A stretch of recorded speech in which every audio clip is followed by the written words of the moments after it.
Sesta e ultima batteria, Elisa Zaninello di Ginnasium in acqua in 1, Anna Buso Veneto Banca Montebelluna in 2, in acqua in 3 Maria Elena Morbin Amici Nuoto Riva, in 4 Giulia Ghidini SC, in 5 Rianna Rampon Leo Sport, in 6 Aurora Ferraresso Sporting Club Noale, Valeria Yakushev Israele in 7, Emma Bertollo in 8 per la Marostica Rarinantes.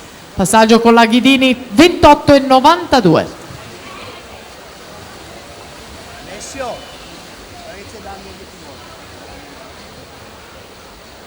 che facoltà fai o col bersaglio?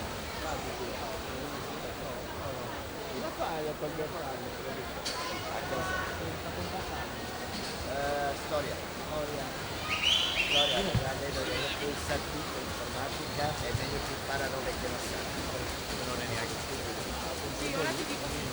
Giulia Ghidini 59-69 in quarta corsia, lei la vincitrice di questa batteria, ma è anche il miglior tempo delle qualificazioni. Fra poco avremo i nomi con tutte le finaliste.